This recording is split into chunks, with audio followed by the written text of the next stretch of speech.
Yo, yo, yo, yo, yo. It's your main man, JD. How's it going, folks? This is Watch Stuff with Us. Thank you for tuning in to another episode live from the great Midwest, the great Midwestern city of Illinois. We are live tonight, about to go live watching some Daredevil Born Again. So, we are doing episode 4 tonight for the live stream and watch party. So, thanks for coming aboard. If you are in the chat and you can hear me loud and clear, please, please, please drop a comment so I know that you can hear me.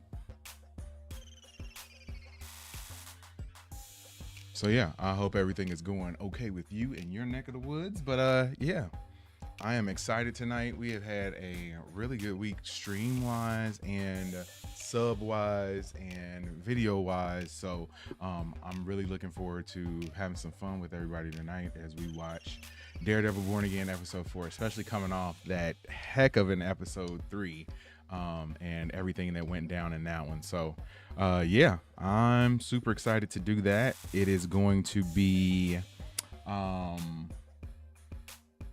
to beat that last episode, at least emotionally. Okay, full spoilers. So if you don't want to know about spoilers, please stop watching right now.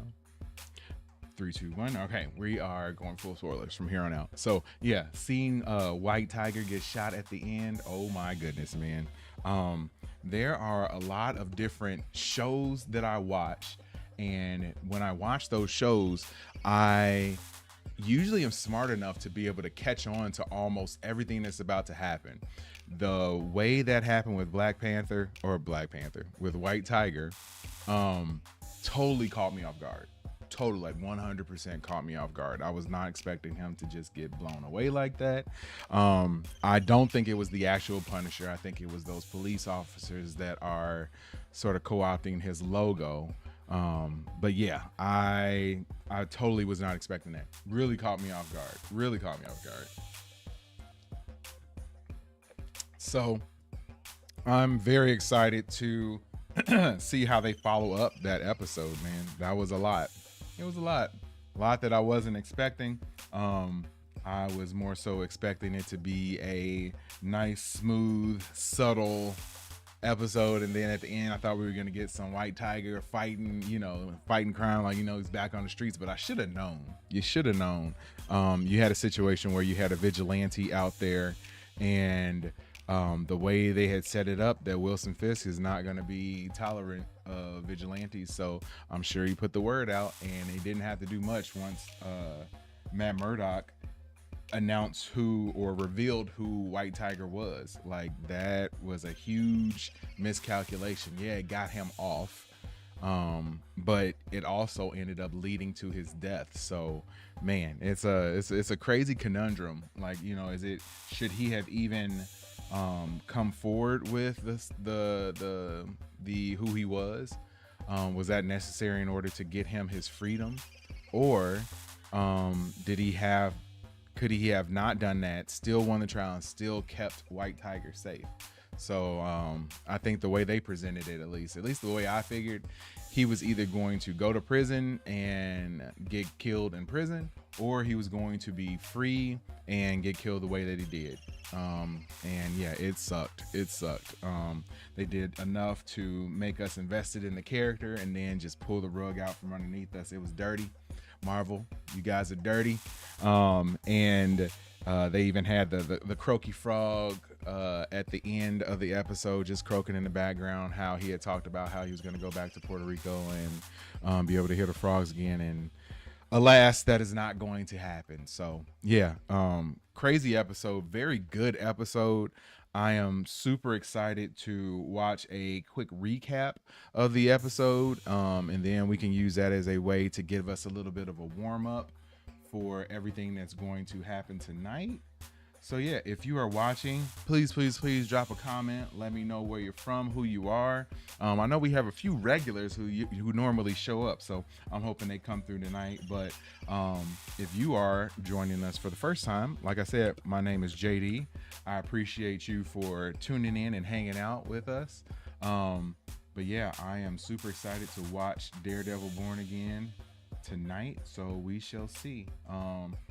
But yeah, as I always tell people, I will not be able to show the actual episode on the stream, but I have a timer, and then we will sync up the timer with the episode, and you can watch along with us. So, yeah, first off, we're going to jump into a bit of a recap of the episode that is done by Heavy Spoilers. So, we'll use that as a bit of a jumping off point.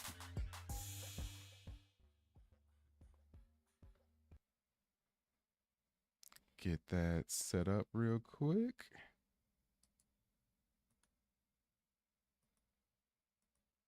There we go. Okay. So, like I said, Daredevil Born Again episode 4. We just finished up episode 3 last week, and we are going to watch a recap and a breakdown of the episode done by Heavy Spoilers as a way to give us a little bit of a warm up for episode 4. So, please hit that like button, hit the subscribe button, drop a comment below if you are enjoying the series and have some things that you would like to say and comment on them as well.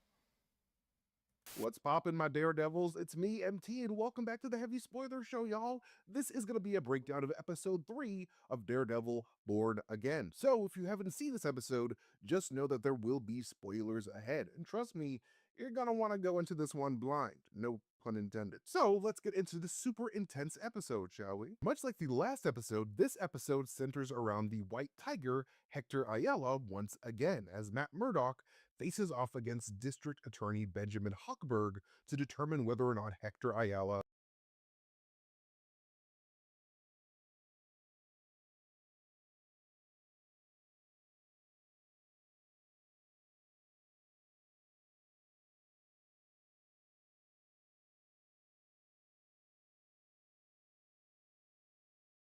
would spend the rest of his life in prison. We start with Hector and Matt having a chat in his cell. Yeah, that And lawyer during their man, conversation, not feeling Hector him brings up one his bit. favorite beach in Puerto Rico and how he believes that it's a slice of heaven on earth, especially the sounds of the coqui frogs that he says don't croak but instead sing to their mate. Man, those poor frogs, man.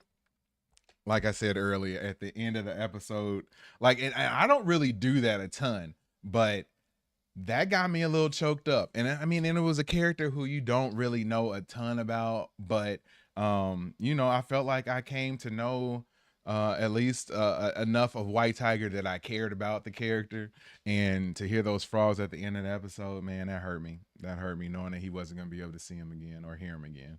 Mates, who they mate with for life. The name Koki was literally named after the sound that these Koki frogs make, almost like a freaking Pokemon. And we hear a solemn chorus of Koki at the end of the episode when Hector is unfortunately shot on the side of the dome by a man donning the iconic skull logo Not of the real Jon Punisher, I Bernthal's guarantee Punisher. it. And I love how they added this sound cue at the end of the episode for a number of reasons. Firstly, it matches up with what Hector said about these frogs not croaking but singing. Because even though one could say that Hector himself croaked when he was assassinated in cold blood, the song that these frogs play at the end of this episode indicates to me that his actual soul is singing along with these Koki frogs in his own personal MCU afterlife. Because that's how we've seen afterlives work in the MCU so far. They all typically manifest as the place that the dead person believes in the most. Like how Rocket Raccoon's afterlife was a manifestation of him being in a beautiful Speaking of which, man, that that made me sad too. Like, I don't know what it is about that that that scene in that movie, and having Rocket with the little animals. I think that's what it is. I just got a soft spot for the animals. So, yeah, they if they want to tug at the heartstrings, all they got to do is show some animals being mistreated or see them going through a struggle, and you got me reeled in and completely empathetic for that character. Forever Sky with his friends, or how Mark Spector's belief in Khonshu conjured up the Field of Reeds in his afterlife, or even how Jane Foster was brought to the gates. Moon Knight, good show, not a great show. I want more. I feel like they kind of left us hanging a little bit, and that show could be so much more than what it was. They could really lean into a lot of the horror elements in that show, and they didn't. So I'm hoping that this new leaf, this sort of R-rated leaf that Marvel has turned over, that they will really, really lean into the horror and the dark elements of Moon Knight if we get a season 2. To Valhalla when she passed, due to her own belief in her own heroism and in Norse mythology. Even the alien Kree have their own afterlife in the form of the Supreme Intelligence. We're not even gonna talk about Thor Ragnarok. I mean, not Ragnarok. Thor, whatever the third Thor movie was. Oh man, I can't think of what it is right now. But anyway, yeah, did not feel that. I feel like they leaned way too far into the comedy elements of the Thor movies and just wasn't hidden.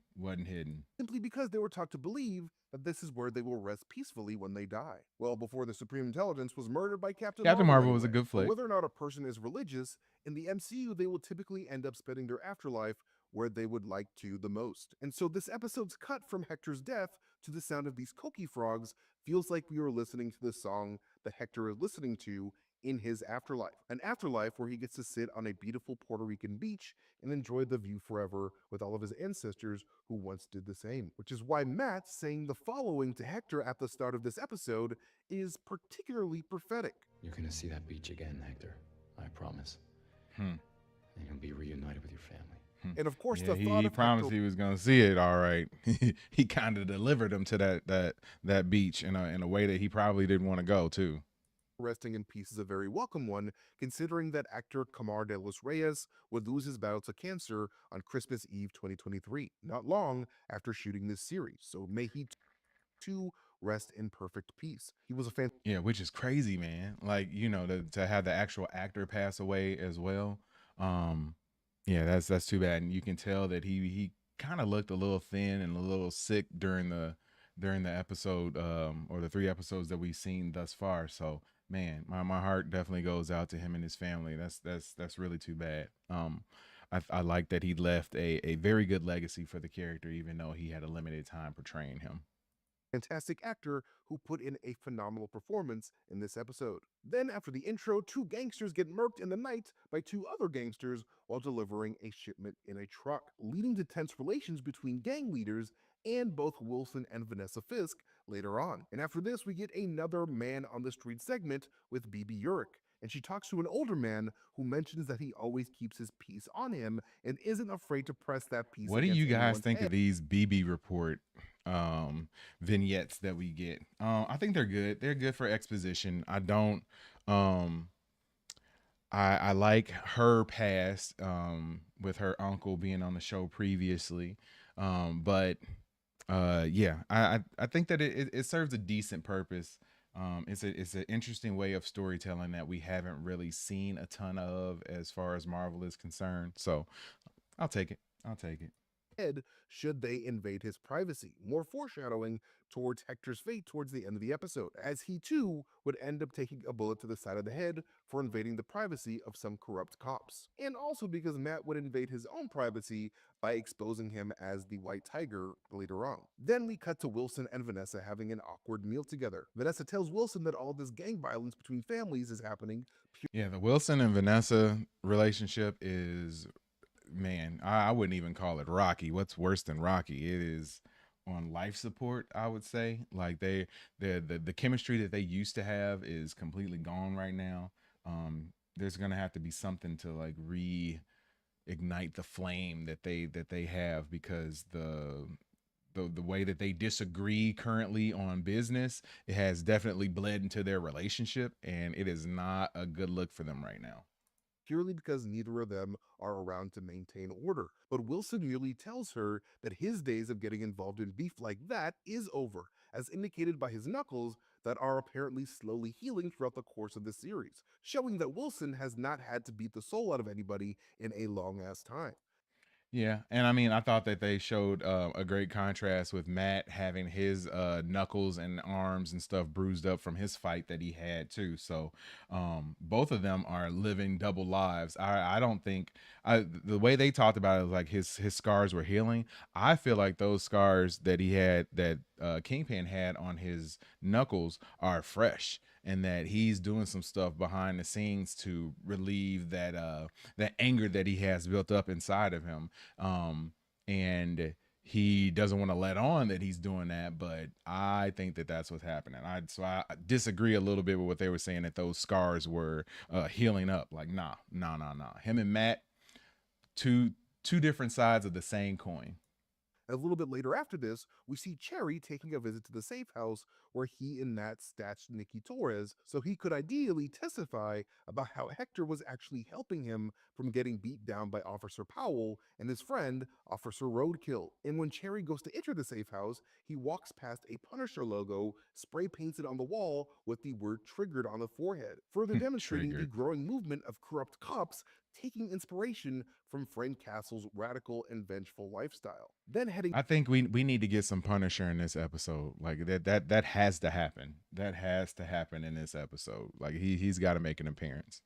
inside, Cherry gives Nikki some emergency sports candy to keep him going. And when he does, we can hear the Slayer song Cryonics playing in the background. And speaking of Nikki, after Officer Black Eyes tells some white lies through his broken teeth, Matt Murdock directly asks him if he was at the subway to meet with Nikki for some street information, which Officer Powell denies. If you are watching right now, we're doing a little bit of a recap for Daredevil Born Again episode 3 as we get ready to watch Daredevil Born Again episode 4. So please hit that like button, hit the subscribe button, drop a comment below. And in the words of Arnold, come on. Do it. Come on, do it now! yes, you heard him. Do it now. But the mention of Nikki's name causes one of the cops in the audience to order Nikki's immediate execution so he can't testify. And on that cop's neck is another Punisher skull with an American flag on its forehead this time, indicating how this group of Punisher-inspired extremists are fueled by a warped and misplaced sense of radical patriotism, something that we are seeing in real life today. And in order to transport Torres to the courtroom safely, Cherry throws on the typical disguise of an incognito. I MCU knew character, that this a was going to be baseball cap, okay with Cherry because they favoring the New always York set Mets up different because things like this, and always you got him following him around, and lo and behold, he's not actually in the vehicle. So I knew that was coming. I knew that was coming. But Officer Powell sees right through Cherry's brilliant disguise and pulls his van over. But my boy Cherry is too damn nice and pulls a switcheroo with a taxi, allowing for Nikki to get to the court Don't mind my unharmed. dogs. But unfortunately, Nikki would make things more sticky for Hector's case when he lies about his connections to Officer Powell and the police department after feeling intense intimidation. This then leads Hector to taking the stand himself to be questioned by his lawyer. And when he speaks, he mentions that he lives with his wife, Soledad Ayala, and his niece, with this niece likely being named Angela Del Toro, just like she is in the comic books. And like I mentioned in last week's breakdown, Hector's niece, Angela Del Toro, ends up becoming Marvel Comics' second White Tiger after Hector's death. But Angela... So yeah, you know at some point in the future we're gonna get the second version of White Tiger, and we will have already seen her, basically part of her origin story through this Daredevil show. So like I feel like that's cool. I wonder if they're gonna go all the way like Young Avengers / Champions route with her, or if she's just gonna be a minor character that features later down the line. But it's cool that they at least sowed those seeds already. Angela would unfortunately take a bit of a villainous turn, and the White Tiger amulet would end up getting passed to Angela's aunt / Hector's sister, Ava Ayala, who currently holds the White Tiger mantle in the comics today. The actress playing Hector's niece in this episode looks fairly young, so there's a good chance that we might see her become a part of whatever Young Avengers or Champions team that Kevin Feige is It's always cooking so up funny with when we royal watch these views videos like and I say Khan, something, Kate and then Bishop, like 2 and seconds later they Kathy say the Lang. same But thing. anyways, feeling like he had no other choice, Matt decides to whip out Hector's White Tiger mask in front of everybody and reveal Hector's secret life as a... So yeah, as you were watching it, did you think that the White Tiger reveal was a good thing or a bad thing? Like I felt like it was a Hail Mary in order to win the case, but it was something that definitely was a nail in the coffin for White Tiger, or at least Hector Ayala's version of White Tiger, in actual reality. So yeah, they won the case, but it did not turn out well in the end. Masked vigilante, an incredibly risky move that would ultimately cost Hector his life at the end of the episode. This of course pisses off the judge and the DA, as Matt Did had not like the previously judge either, demanded man. that Was Hector's not feeling life that as dude. White Tiger be completely omitted from the case. And later that night, Matt and Hector chat in Hector's cell, and Matt tells him that if they should win, Hector's days as White Tiger would be over due to Kingpin's growing war on masked vigilantes. And yet, Hector responds by saying that being White Tiger isn't just a secret identity to him, but a supernatural calling and who he actually is on the inside.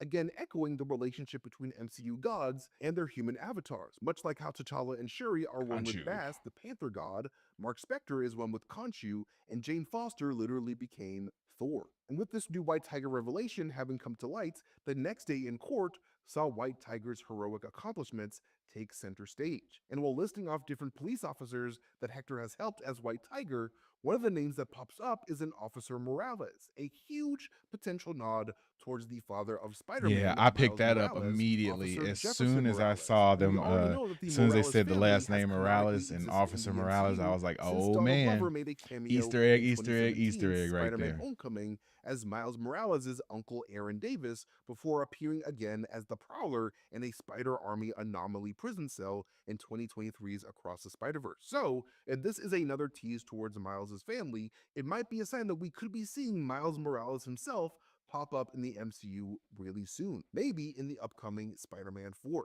And other officers mentioned Now during that'd be this cool. moment are I Officer I don't know who they would cast. There's been constant rumors about them casting Miles Morales. I don't really have too many suggestions on that. I know the young man from Stranger Things. A lot of people have fantasy casted him in that role. I honestly think at this point they might have to go with somebody a little bit younger than that. So it'll be interesting to see who they actually run with as far as that's concerned, because Miles is coming. They have to be building towards that. Grant and an Officer Wong. And while it is somewhat unlikely, there is a chance that these two could link to other Marvel Comics police officers. Like, for example, Officer Grant could be referencing the Marvel character Marie Grant, a former police officer who would be mutated by Nick Fury to become the tiger-themed Tigra of the Ultimate Universe. And Officer Wong might be referencing the character of Jillian Wong, who would end up becoming a member of the Punisher's Now, I did not catch all those in references. Spider-Man 29's universe, but that's super far-fetched. But then Matt brings up to the jury how Hector specifically was not wearing his costume or his magical amulet during the night of the incident, and how no one in their right mind would go fight crime with. I thought it was interesting that they even mentioned the amulet. Like, I didn't know that was like common knowledge, that there was sort of like magical powers associated with White Tiger. So yeah, that was interesting. I didn't think that they would go that route. Or at least I thought he was going to be more grounded, at least currently. And then later on down the line, maybe once they got into another version of White Tiger, they would break out the whole situation with the amulet and how it gives them powers. But yeah, no, they dove right into it, and they said it like it was just nothing and that it was common knowledge. So that was interesting. With one hand behind their back, specifically saying that he himself would not do so if he was a superhero, which we all know is a bold-faced lie considering that he literally fought crime without the use of his eyeballs for years, like some sort of Daredevil or something. But anyways, this tactic ends up working on the jury, and Hector Ayala is found innocent. And as he exits the courtroom, one of the reporters tells Matt that Mayor Fisk himself is calling Hector and all vigilantes in general cop killers on the news. An irresponsible and dangerous quote from a political figure that could motivate the most radical members of his base into violent action. And rhetoric that Fisk would also echo to BB Urich. Motivating people into action, huh? I mean, that's politics 101. I think it's very familiar to a lot of people who follow current politics, that you can have a leader who is able to rally the troops, so to speak. And yeah, we're not going to get into all that, but we definitely can relate. Let's just say we can relate to that right now. At the very end of the episode. But after his victory, Matt would celebrate back at his apartment with his girlfriend Heather, as the two share a bottle of Old Mulvaney's. Makes me nervous about Heather. Like, I feel like he's attached to her. I feel like she being involved with Fisk is dangerous. And I don't think that she's revealed that to Matt yet. So I know that he's going to have a problem with that once he realizes that she is one of the people who is providing therapy for Wilson Fisk. Tommy, what's up, man? Foggy's honor. The same brand of alcohol that Foggy mentioned. Yo, hit that Josie like button, hides behind please. The bar to Kirsten before he got plugged by Poindexter. And Heather herself has had quite a busy few days as well, as she has had to do marriage counseling for Wilson and Vanessa Fisk, who are struggling hardcore in the communication department. Wilson gets Vanessa to confess that she sent Buck Cashman to pay restitution to one of the gangs for the hijacking at the start of the episode, purely just to keep the peace. However, Wilson would tell her that sometimes chaos needs to reign for a while in order for order to come. A slight Yeah, I shout don't out know to the about that, cosmic man. That's Marvel interesting. entities. That's an interesting way to think about it. Do you want to create the chaos so that the order will eventually come from there, or do you want to create so much chaos that then you can sweep in and create order? I think those are two solid strategies. It's not something that I would do, but those are two definite solid strategies in order to bring about a resolution where Kingpin is the one who is the biggest part of that resolution. Lord Chaos and Master Order, who maintain the chaos and order of the Marvel Universe. And this isn't the first time that Marvel would do this, as Vision himself would talk of the relationship between Order and Chaos, the Ultron, at the end of Age of Ultron as well. Humans are odd. They think order and chaos are somehow opposites and try to control what won't be. Also, notice how Ultron's face is designed during this scene, specifically designed, in my opinion, to look like the distorted left side of Lord Chaos's face in the comics. But anyways, when Buck Cashman is done doing business with the gang leaders, he tells them that he doesn't work for Fisk at all, but instead for the Man, likely meaning the... All right, we getting close. I mean, I think everybody is pretty well warmed up for the 4th episode of Daredevil Born Again. So I appreciate you guys for tuning in and checking it out. Please hit that like button, hit the subscribe button, drop a comment below, and let me know what you think about the episode before it airs.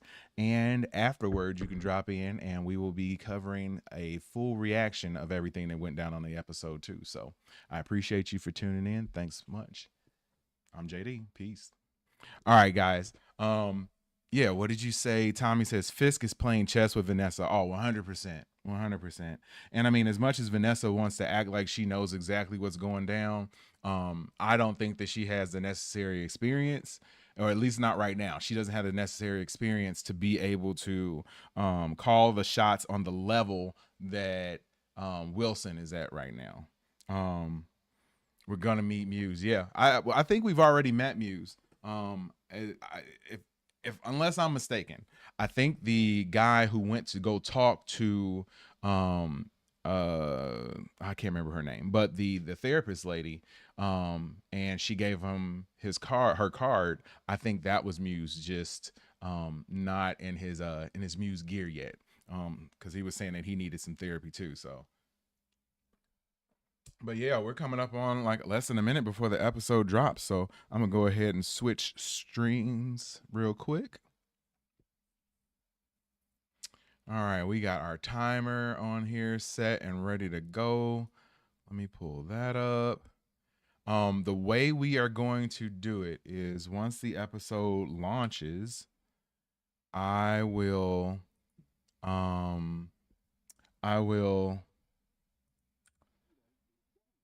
once the episode launches, we will not watch any of the recaps or anything like that. We will jump directly into the episode. So, yeah, it's not on here yet. It is 8 o'clock. Sometimes you might have to refresh it. I was going to see if you could do it without refreshing, but it looks like we got to refresh it. So I'm going to refresh the screen real quick. Yep, and the episode is up. It is called Sic Semper Systema. Wonder what that means.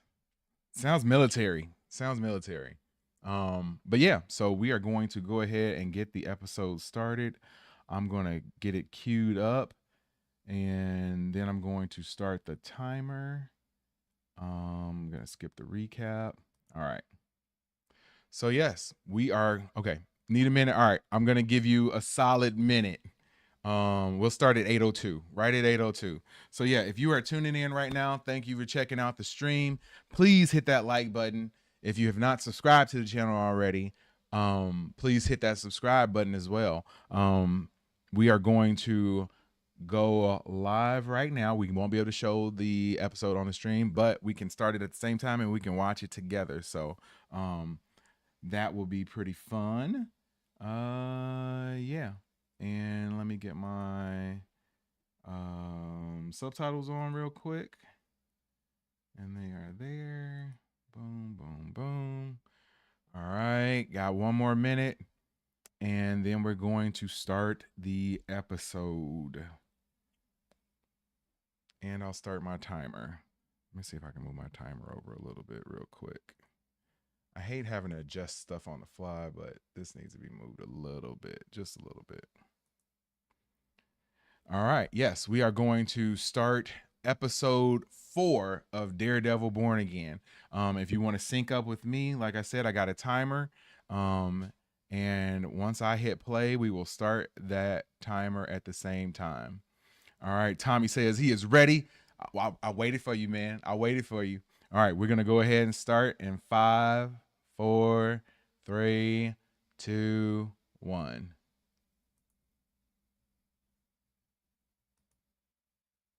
I'm not watching the recap.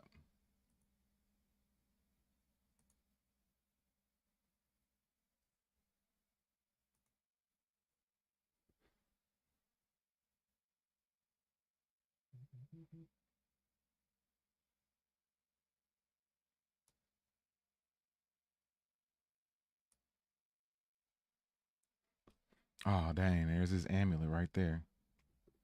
Huh.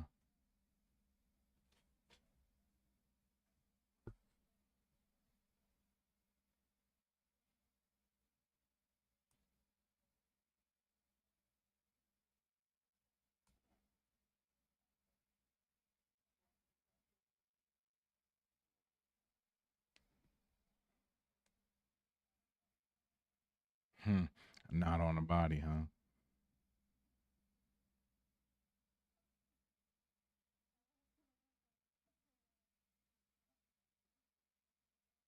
Here we go.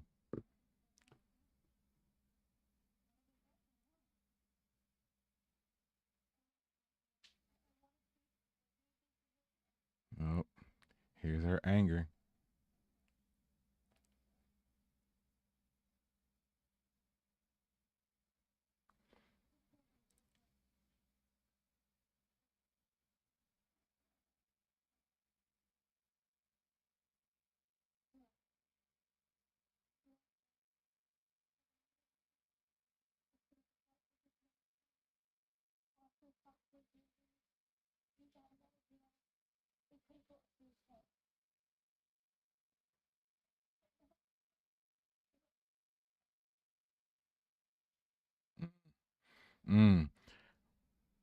We are watching. Oh, said I hate this city, huh?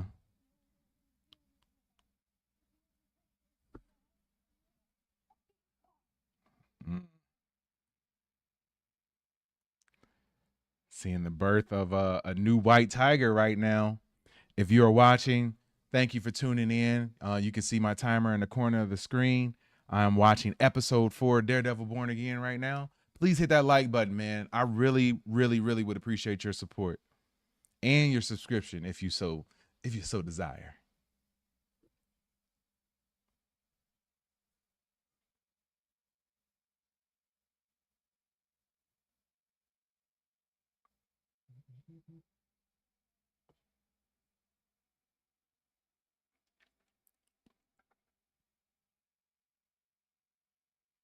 Dang, who is this? Oh, Muse, man. You're right, Tommy. We getting some Muse real early on. Real early on.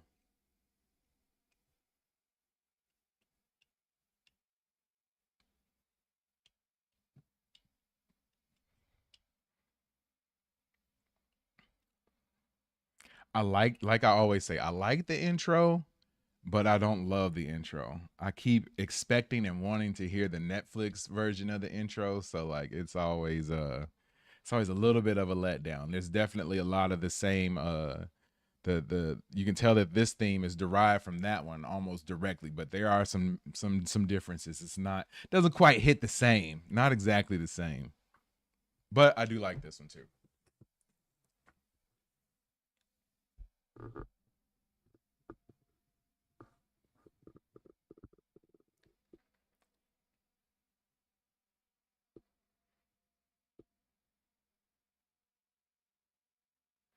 Seattle Ryan, what's going on, my man? You can see where we at in the episode if you just joining in right now, bro.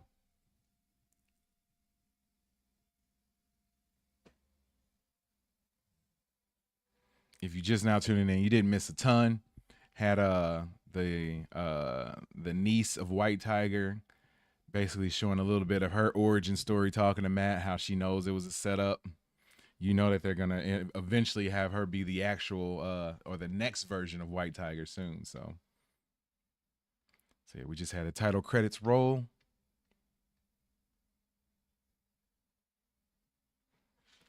And like I said, if you are watching right now, we are watching Daredevil Born Again, episode 4. Please hit that like button, hit the subscribe button. We got to get these likes up. Got to get the likes up. That's like the one of two ways that you can support the channel currently is subs and likes. So neither of them cost anything. Ryan said he just got home. Oh man, you better start watching so you can catch up real quick.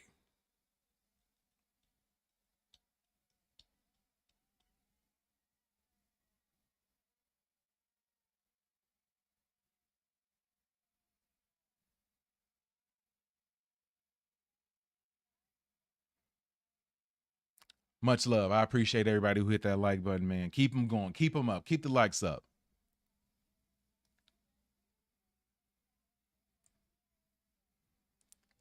James Gandolfini's son is in here. He plays the associate who works for Fisk, almost like an intern.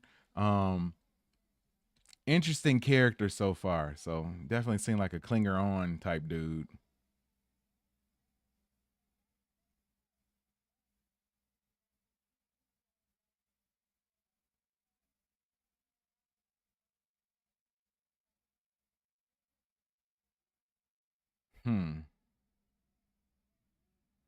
And I mean, this is a weird place to be talking like this too, right?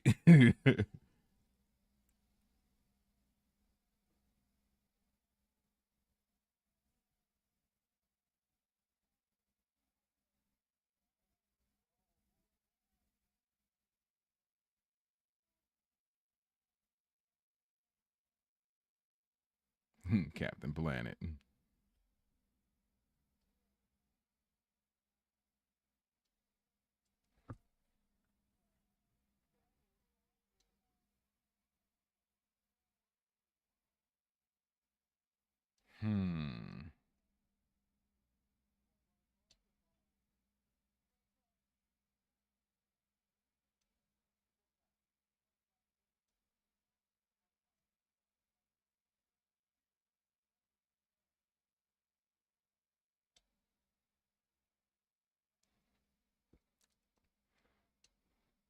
Yeah, so what is this? Was this dude just stealing or something?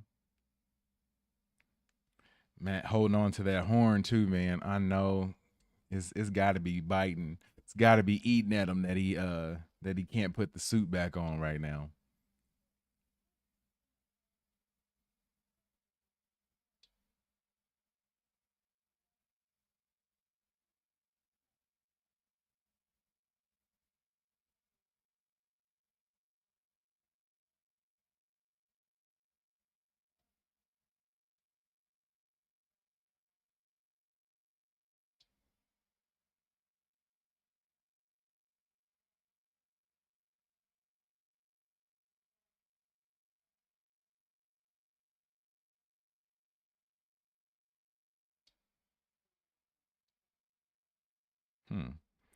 So it just sound like a random case, huh? Yeah, whatever they saying that is not just gonna be a random case. Seattle Ryan says he with the girl right now. The kid. Oh, okay. I see where you at. I see where you at. Maybe if you fast forward through the intro, you'll get a little bit closer to where we at.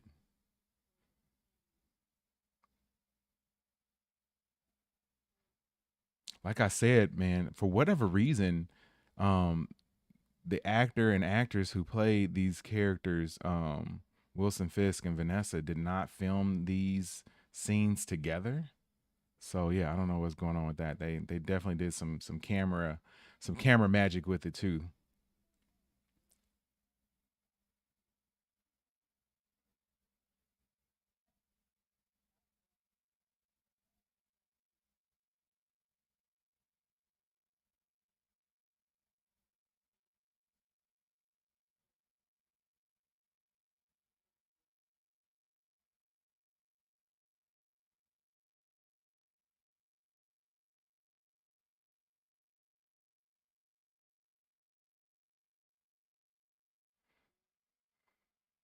It's interesting that they even decide to go for counseling. Like, I feel like both of them are cold enough that they wouldn't even need or care to go to counseling like this.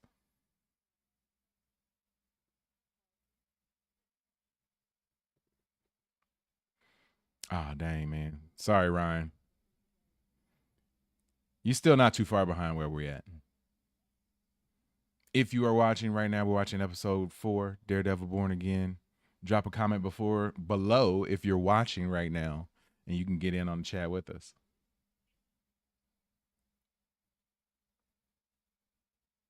Also, hit that like button and the subscribe button because we do this every week.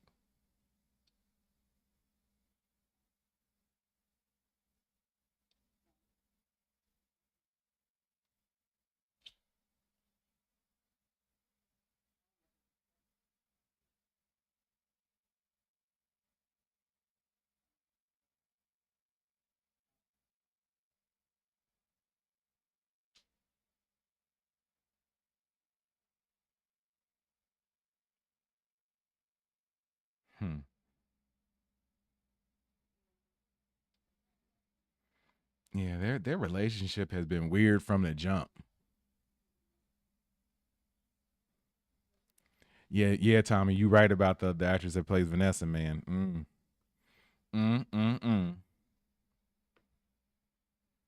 Something about, and I mean, I'm a slightly older cat myself, so I'm about to be, or yeah, 43 right now. So, yeah, man, that's a little bit old. She's a little bit older than that, Definitely fine wine right there.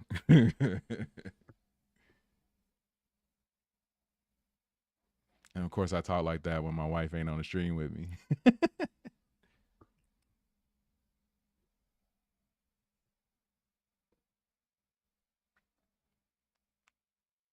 I hope they're not trying to get me to care about their relationship because I could care less. I do not care about their relationship at all. Nor will I don't think I can ever feel sympathetic to Wilson. Unk age, yeah, 100% unk age. Oh, Ryan, you 42? Oh, you'll be 42 in May. All right.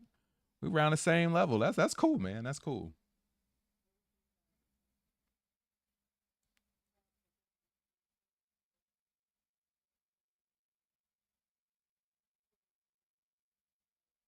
Once we get the chat popping, man, I want to talk to both of you guys, man. I'm gonna have to get some mods, and I want to make you guys mods, man, because you guys have come through multiple times. So we definitely need some good people in this community as we build, as we progress. I mean, I don't think we need to mod a whole bunch with 4 people watching right now. But in the future, when it's like thousands, I'm gonna need your help. So I appreciate you guys, man.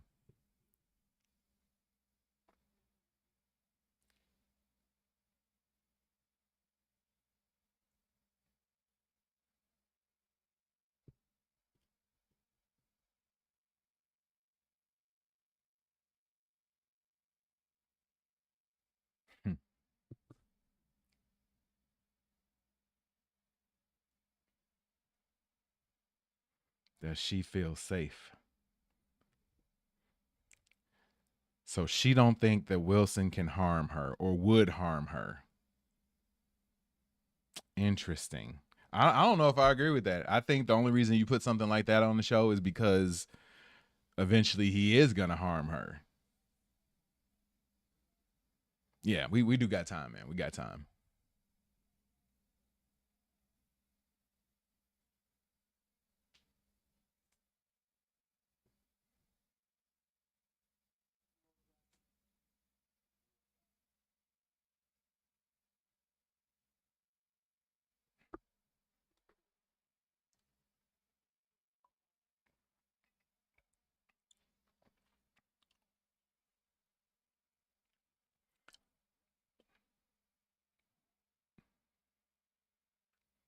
In his position, I wouldn't care who the lawyer is.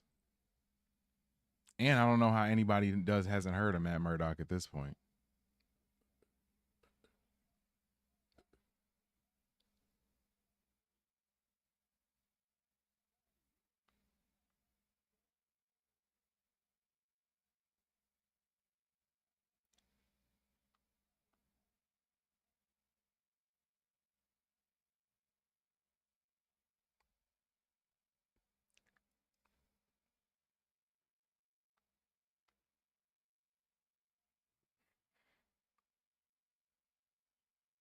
Why are we dealing with this with some caramel corn, man?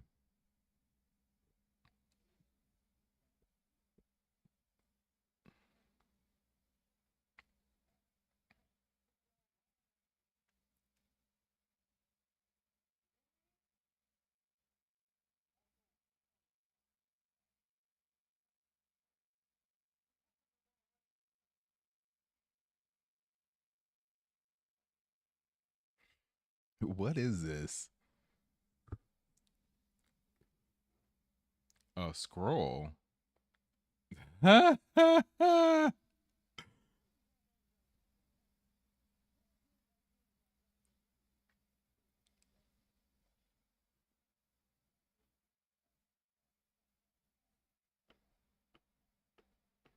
just the fact that they mentioned the scroll must mean that they're not trying to ignore Secret Invasion, even though we all should have.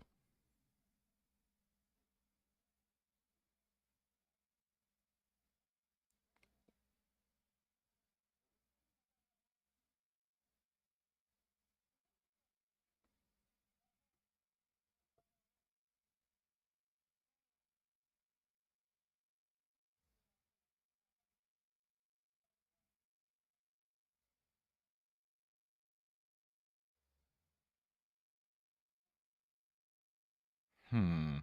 What is this?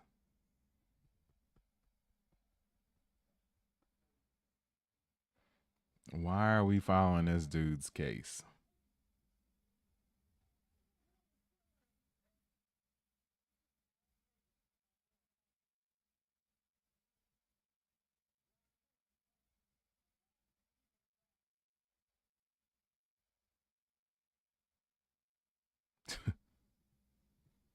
Hmm.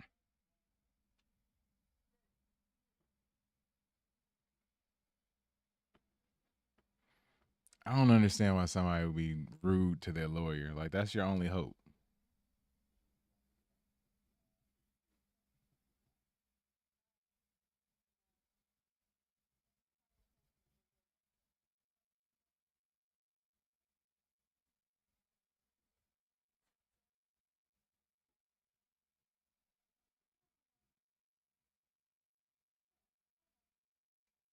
Hmm.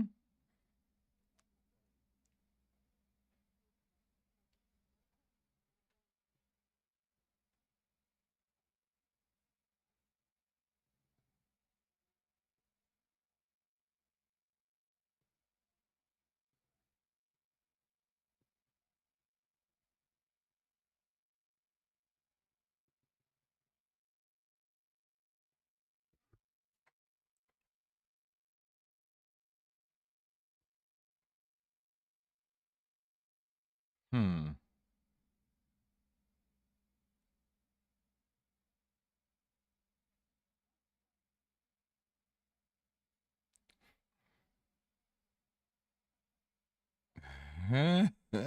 Spin game.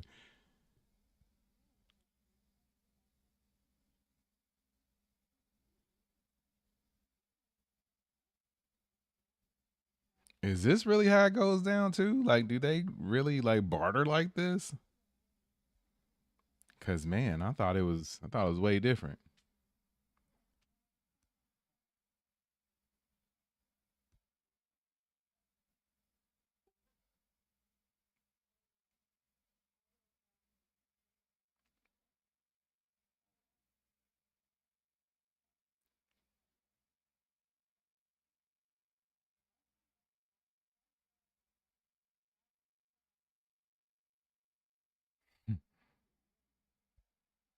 I still wouldn't try to go to prison or jail for 10 days. Like, I don't be the longest 10 days of my life. I ain't built for that. No way. Never happening. So I won't be stealing any caramel corn.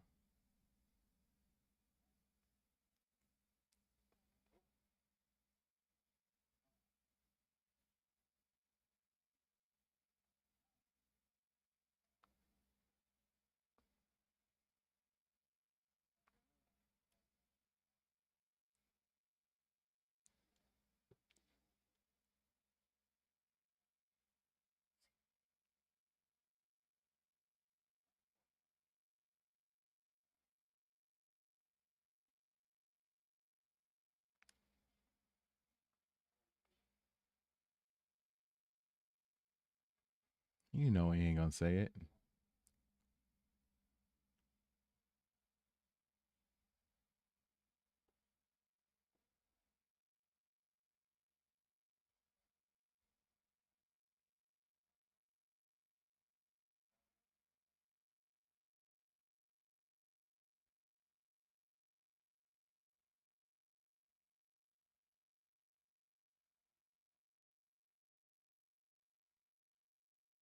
Hmm.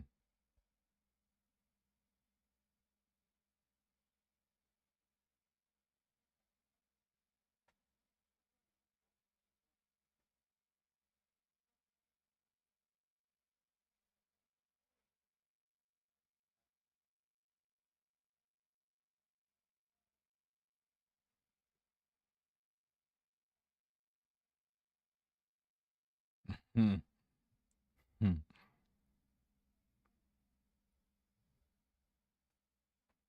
Hmm. Yeah, I mean, the dude already got his ass beat one time. Like, come on, man. Oh yeah, she did want to get she want to get it Matt real bad, real bad. And if Matt got game for a blind dude too, man. I'm telling you, he got game, and he know how to do it. He know how to do, just to put the right things out there too, like talking about his heightened senses and all that stuff, and he could tell what she ate. Like,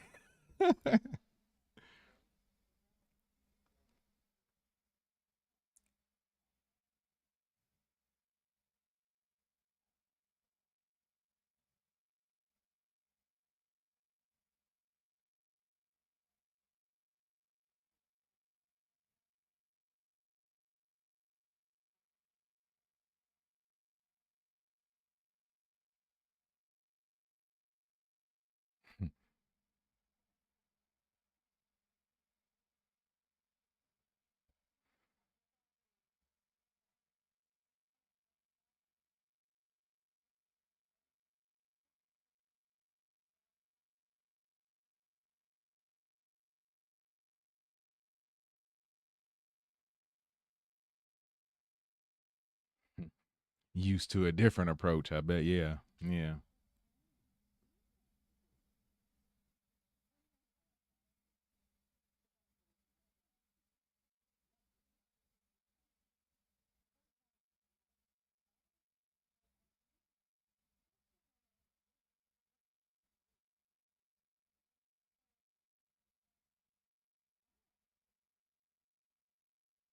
Hmm.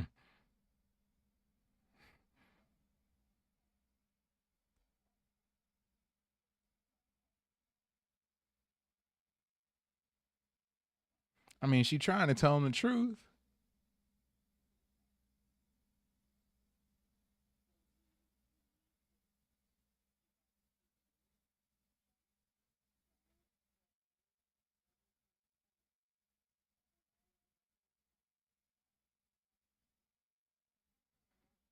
Daredevil Born Again episode 4. We are watching it right now. Hit that like button if you are just now joining into the stream. You can see the timer on the corner of the screen too. That's where we're at in the episode. I would appreciate the likes.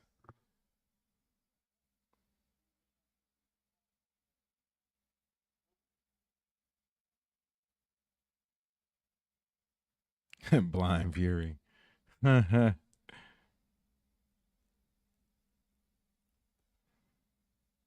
I might be showing my age, but there was a rapper on the BET show 106 in Park that went by Blind Fury. He's a blind rapper. Was like dominating on there for weeks. I don't know if that was the reference you were making, but that's where my mind went. Tommy might know about that. Might be a little too old for him though. Cause I'm pretty sure Blind Fury was from NYC.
Hmm.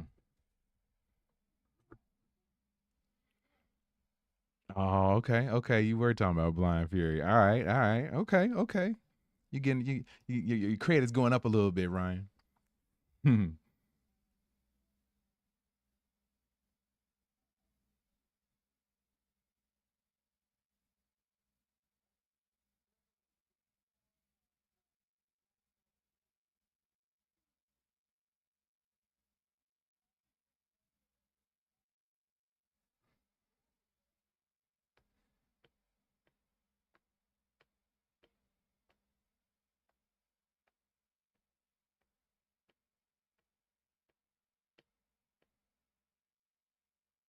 I mean, I get what he's saying, but still, man, you stole the food. You gotta serve the time.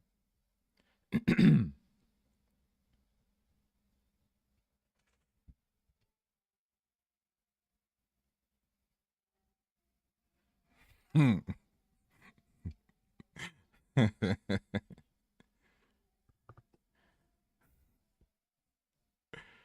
Oh man, he looks so uncomfortable with the kids.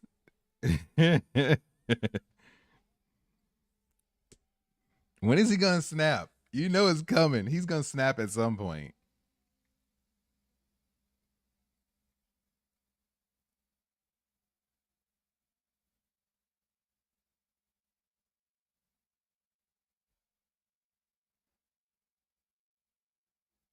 Dang.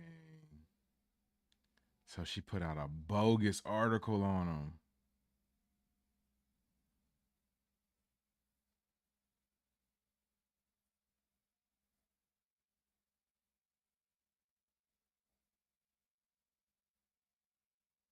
Mm. Yeah, you can't do stuff like that.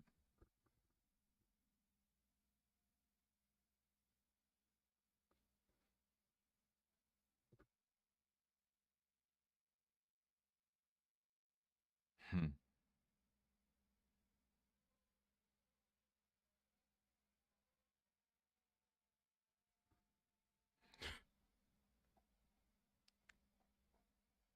Just wonderful children. Just wonderful.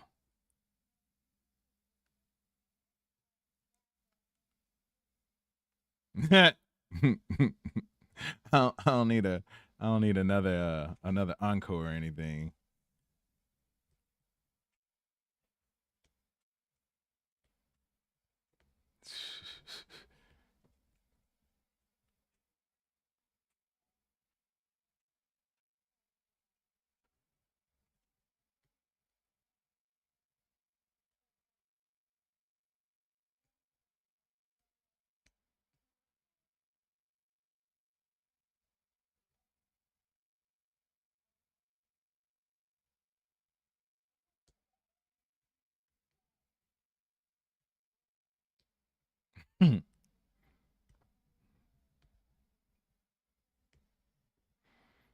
Yeah, this dude he ain't cut out for this mayor stuff quite yet.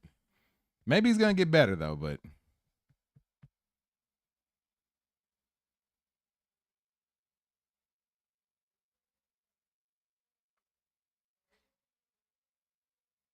yeah, this he ain't built for this, man. He's a man of action. I guess more people singing for him now. Oh, they sing the same song.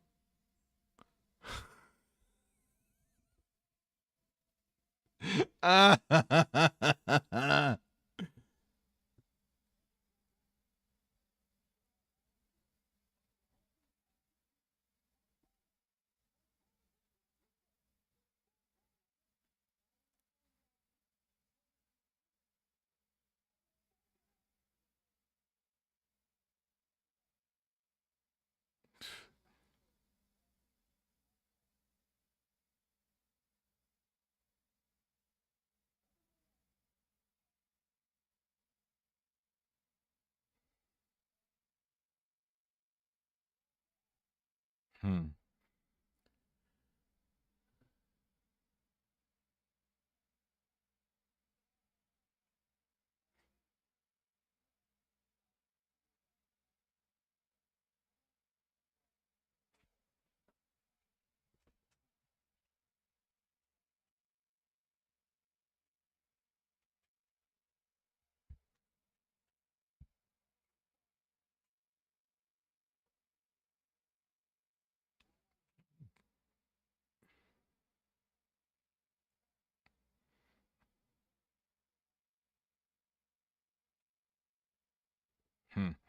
So he going to hell. This is a Hail Mary right here.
Yeah, stop talking now, man.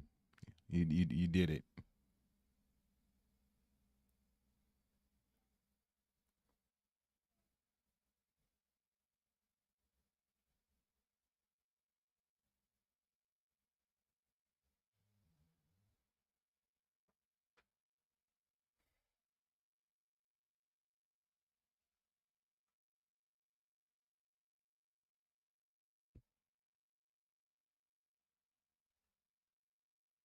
Hmm. The last thing that you ever do. He ain't saying politics. He just said the last thing that you'll ever do. Period. So you got some loyalty, huh? Look at Sheila. She like, you can say that if you want. That goes for you and only you, my man.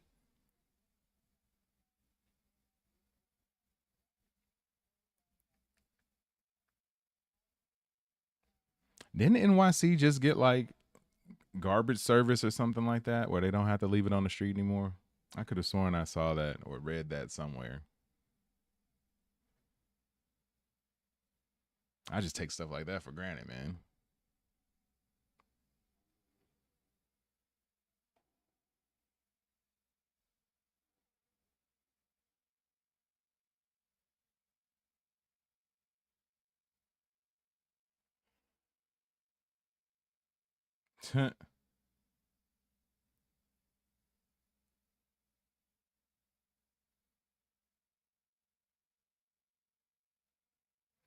Roll downhill.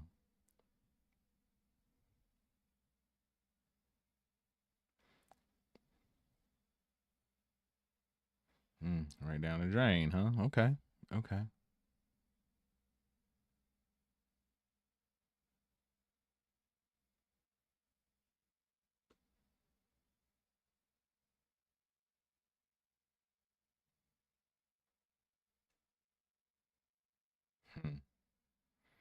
How's a blind man find the casing?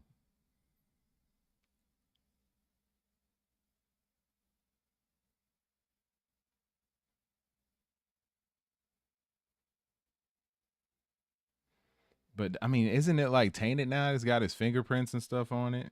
I'm sure they'd be like, why are your fingerprints showing up on this? Yeah, you found it, but I thought you just had to leave stuff like that in whatever spot that it's in.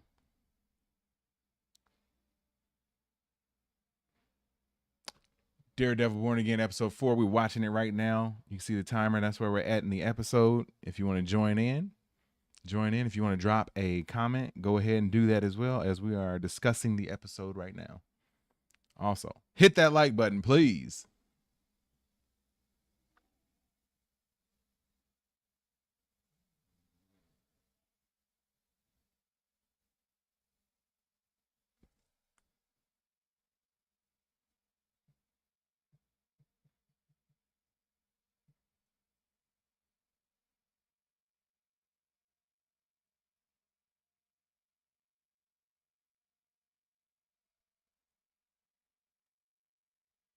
Where is he even at right now?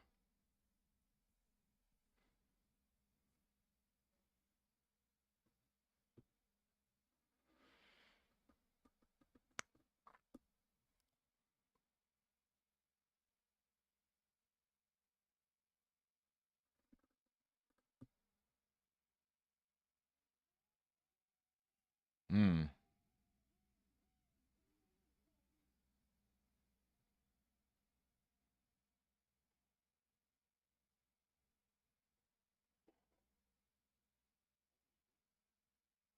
Knew we were gonna get some Punisher in this episode. All right, all right, all right, all right, all right.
I like how you call him Red.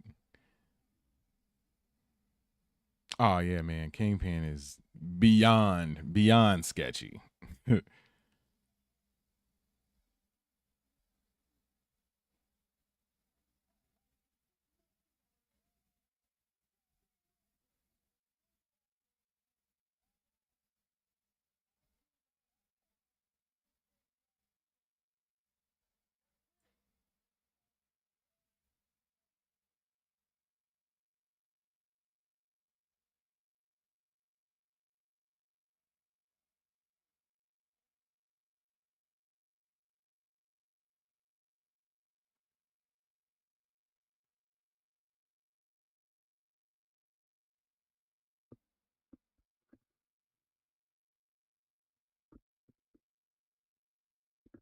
Hmm.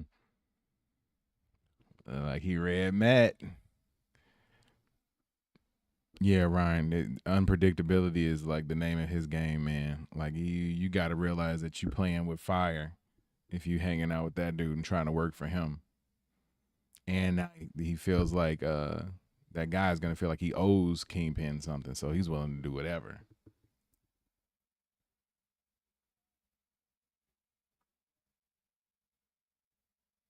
Mm.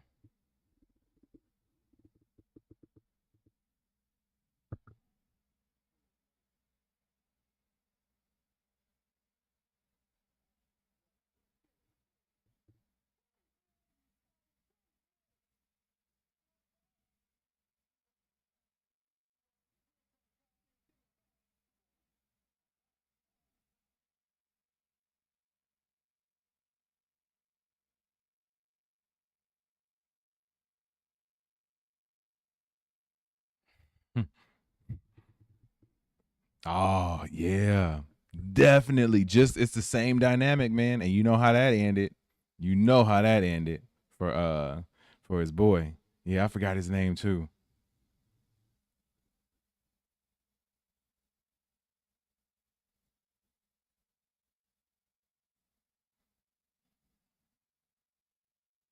Mm-mm. Got Punisher on here playing therapist too.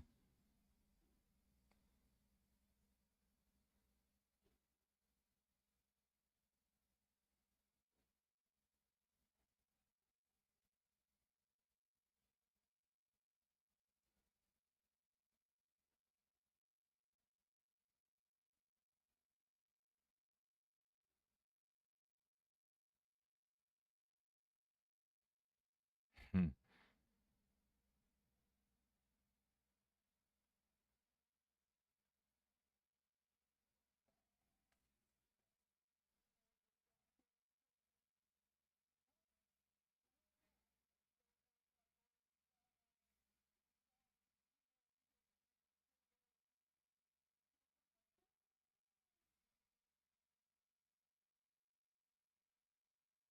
You know Bullseye gonna get out at some point too.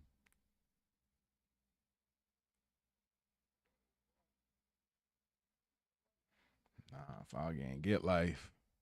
Mm.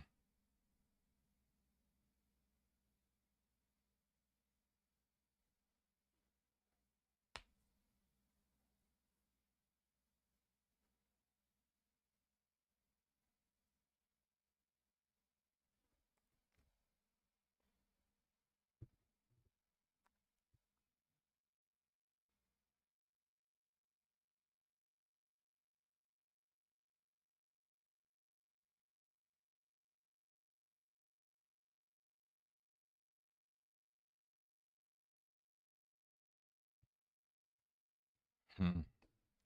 Interesting.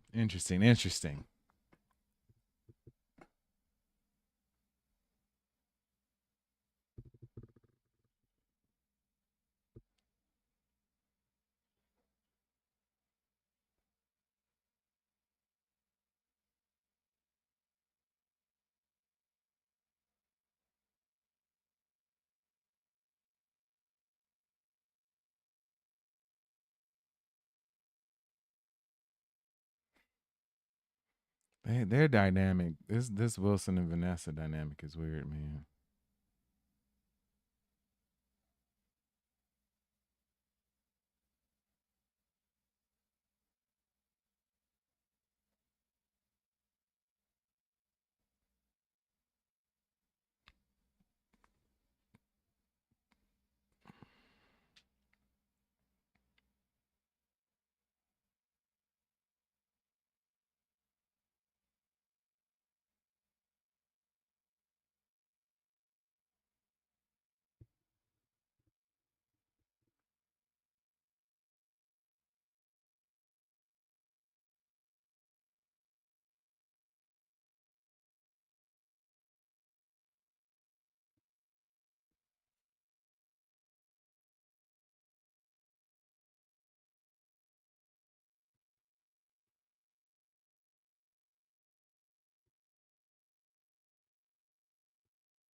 Hmm.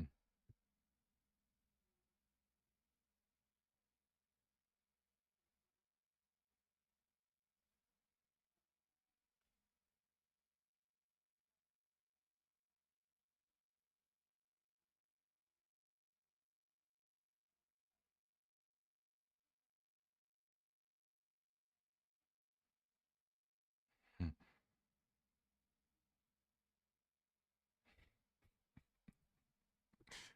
Ah, man. It's interesting seeing these folks flirting with Matt, man.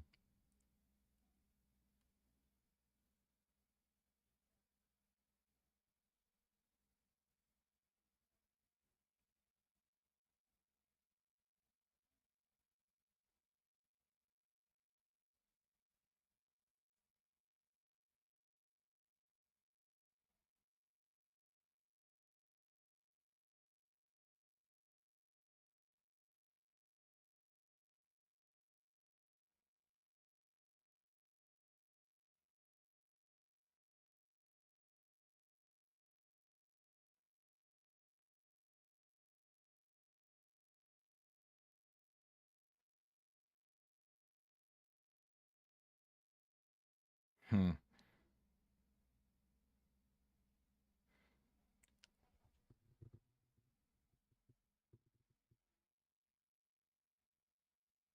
Mm. Nope. Too close. Too close. Getting too close to her. It's like the kiss of death, man. Might not be immediate, but it's coming for her. And Matt know it too, looking like that. Look at him. Yeah, good episode. Definitely good pacing for all the episodes. This one is a little bit of a slowdown compared to the last one, so good though. Very good.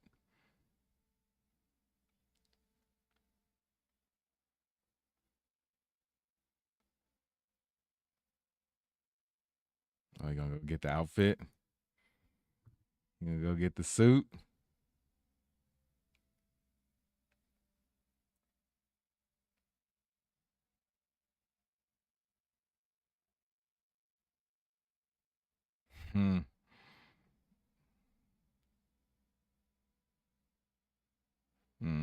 Yeah, what a tease. What a tease. I got the Billy Clubs. Oh, Kingpin giving up the no more eggs and asparagus. He going in now. He gonna eat right. Okay. I see what they saying. Folks going back to their old habits. A return to form. That's what we can call this.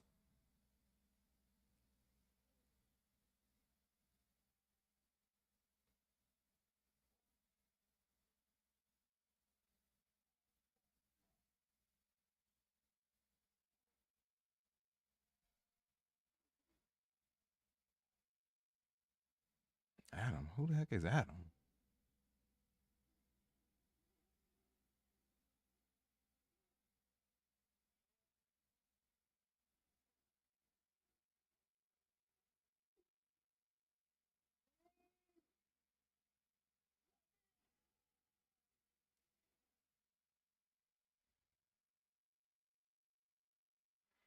All right, Ryan, man. Appreciate you coming by, bro. For real. Appreciate you, man. I will see you next week, hopefully.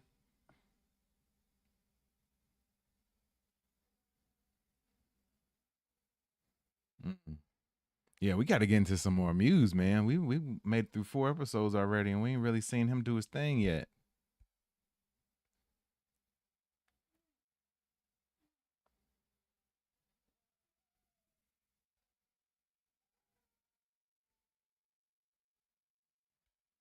Yeah, we got to get some more Muse going. So yeah, Daredevil gonna have to get his skills back up because it's about to get real. All right, let me go ahead and stop my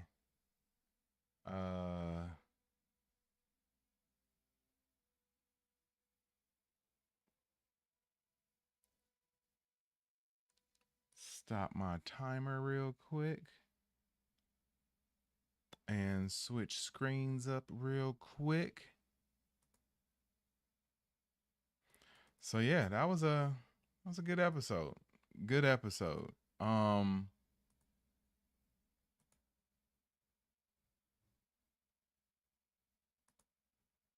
right, let me switch my screen real quick. So yeah, that was a good episode, man. Let me go ahead and give some thoughts real quick.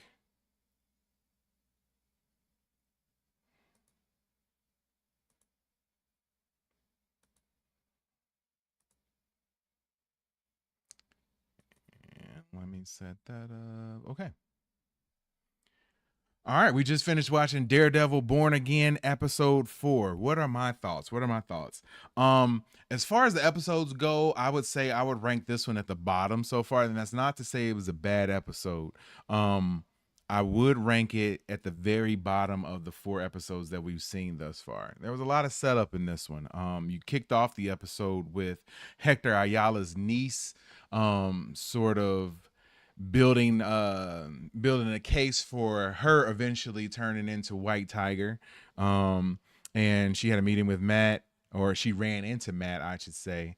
And Matt sort of protected her by not allowing her to see her uncle after he's been killed. And basically little seeds were being dropped right there to show that she has that anger in her, man. Like, that was the thing that I took from that scene, was that she was angry, she was upset.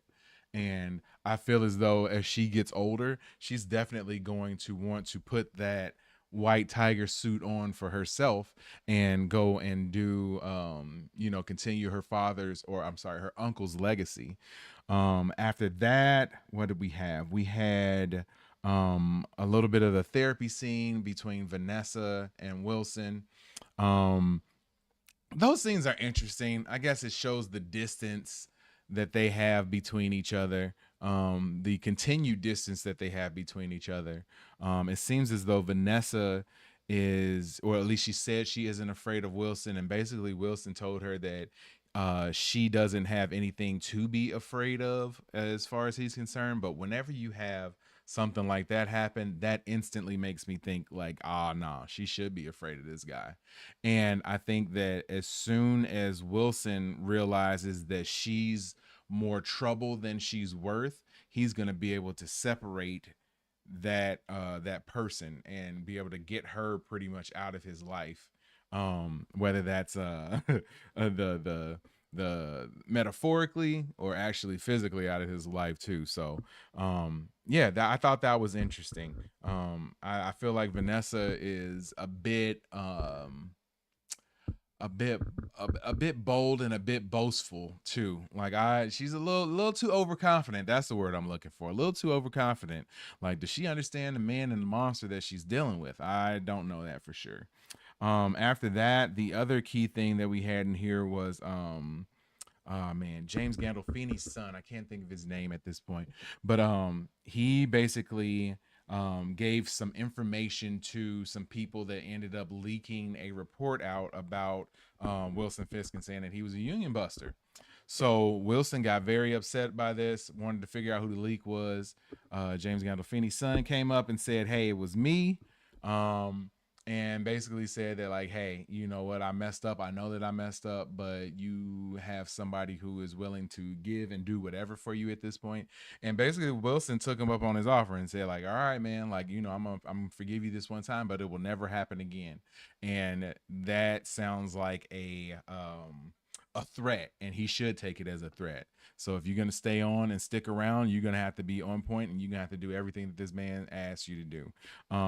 Seattle Ryan, who is one of our, day ones in the chat when we were watching the episode, said that it reminded him of the way the Penguin show, how I can't think of the young man's name, who was his sort of his lackey, who was his assistant. And we saw how that ended up going for him, and that he ended up getting killed at the end of the show. So yeah, it was interesting to see that Wilson was able to quote unquote forgive him, but that's going to come at a huge price. As the episode continued on, we got a guy who had stolen some fiddle faddle, some caramel popcorn from a store, and Matt was basically able to get him 10 days in jail. After those 10 days were served, he'd be able to go free. But basically the guy told Matt that, these 10 days, it destroys his life every time he has to go to prison. I mean, I look at it like, yo, you shouldn't have stole the stuff. But then he laid out the reasoning behind it, that, he's starving. He has to go beg for whatever he can get. When he goes into prison, or when he goes to jail, he ends up losing his benefits that he had gained for, so he has to reapply for those, and every time they come back less. So basically they just made Matt think. I can understand that. Being a realist, though, I'm like, dude, just don't steal fiddle faddle or whatever, your caramel popcorn. You're gonna have to figure out something else. But yeah, it was definitely a way to make Matt move down the road of donning the Daredevil suit again. As we saw, he got closer and closer to that as the episode went on. As the little screen cap over here shows, we had Punisher make an appearance. He definitely said that it wasn't him, and Matt knows that it wasn't him, but it was the police officers who are using his symbol. Basically, the Punisher almost served as a therapist for Matt, and saying that, Matt hasn't forgiven himself for Foggy passing away, and that he has a lot of stuff that he needs to deal with. And the Punisher was basically saying that, hey, like, I hear my son's voice every time I do something, saying that, you need to go out and get these guys. So it was nice to see him show up on the show again. And we know that moving forward, he's going to play a big role and a big part in this show. And then as we got closer to the end of the episode, we had Matt meeting up with his girlfriend. I believe her name is Heather. I struggle with names on these shows all the time, but I believe her name is Heather.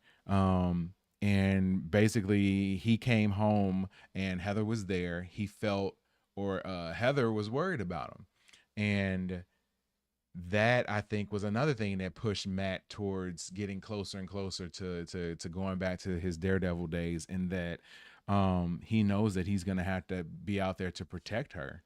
He said that he's getting used to coming home to her every day. So that's dangerous in and of itself. Matt does not know that she is meeting with Wilson Fisk. So when he finds that out, oh man, it's going to be a problem. And once Wilson finds out that they're dating, I'm sure that's going to turn into an issue. Then we pretty much ended the episode with showing the dichotomy and the two sides to the same coin that Matt and Wilson Fisk are at this point, and that Wilson Fisk had someone in a cage basically punishing them and eating some pasta and some sausage, which is a heavy meal. It's not exactly like what he was eating in the last few episodes, where he was eating like looked like a soft boiled egg with a sprig of asparagus, like gross. But it just shows that he's returning to form and returning to his old Kingpin days, not so much Mayor Fisk. And then you had Daredevil going and looking at his helmets, pulled out his billy clubs, and was on the rooftop sort of practicing his skills. So yeah, they're both getting closer and closer to returning to who they truly are. So I'm interested in that, and I can't wait to see how that turns out. And then we ended the episode with Muse carrying a guy to his lair, and looked like he was draining the blood out of someone else, and there were some people hanging up in the corner. So like, yeah, man, it's a serious one. It's a serious one. And I can't wait till we get more and more Muse and can actually see some of the brutality with him that we have not seen thus far. So yeah, it was a good episode. If I had to give it on my 5-point scale, with 5 being the greatest thing ever, 0 being the worst thing we've ever seen, I would give this one a solid 3. I think the last few episodes were much better, but this one did a lot of work in moving the plot forward as far as this individual season is concerned. So yeah, I'm definitely excited to look forward to see more. If I'm not mistaken, I want to say either this episode coming up or the episode after that, there's going to be 2 episodes. So if you are watching, man, I really appreciate you for checking this out. We do live streams every Tuesday, 30 minutes before the episode comes on. And then we have a watch party while the episode's on. Join the chat. We talk about the episode while it's going down. And then I do recaps at the end, just like this. So I appreciate you for checking this episode out. Please, please, please hit that like button, hit the subscribe button, drop a comment below, and hit that notification bell so that you're notified each and every time we go live in 2025. I appreciate you for checking this out. My name is JD. Peace. So yeah, that was it, man. That was pretty good. That was pretty good. Tommy said in the chat, the scene with Frank and Matt, that dialogue, yeah, man, it was great. It was great. It was cool to see those guys get to chop it up and share the screen again. We know that we're gonna get much more of that. I can't wait to see more of Frank and his actual Punisher gear. And it looks like now that you can see in the background that he had like pictures and stuff up, so he's definitely plotting some stuff and he's getting set up for whatever he wants to do. So I can't wait to see that. I can't wait to see the full-on return of Daredevil. Like I said, we're getting closer and closer to Matt putting the cowl back on, and putting the helmet back on and putting the suit back on and going back out there in the streets. I know he's trying to lay low. I know that he definitely is missing Foggy, and he feels a lot of guilt for that. So he kind of hung it up because of that, but that is going to get him to come back to sort of avenge his death, I think, as we move forward. And then you also have Wilson Fisk, who is pretty much returning to his Kingpin days. Definitely getting closer and closer to that as well. So it's gonna be interesting, man. This was a good episode. Good stream tonight. I appreciate everybody for coming out and hanging out with us. Like I said, we do this every week. If you're watching this after the fact, please drop a comment below. Let me know what you thought of the episode. You can go ahead and share that with me, and I will get back to you, and I will definitely keep the chat going right there. So I want to give a big shout out to everybody who is on tonight. Mainly Seattle Ryan and Tommy D. I appreciate you guys for hanging out. I will see you again next week. And like I said, we do these every week. Please hit that like button, hit the subscribe button, drop a comment, and hit that notification bell so that you're notified each and every time we go live in 2025, which will be next week. Once again, I know I've been doing some streams on the weekends too about some other stuff. So yeah, if you're enjoying this, if you like these vertical format streams, drop that comment. Let me know what you think. I appreciate it, man. But yeah, I will be back again later on in the week for some other stream. I don't know what it's going to be yet. It might be a Mr. Ballin video. It could be a Wi-Fi's video, but I'll be back. And there will be other things dropping on the channel as always. Shorts every day, and longer form videos throughout the week as well. So, and then without fail, we will be back here, Lord willing, next Tuesday. Same bad time, same bad channel, 7:30 p.m. Central Time for a preview of episode 5, and then full-on watch party for episode 5. So, like I said, I appreciate you guys. My name is JD, and I will see you when I see you. Peace.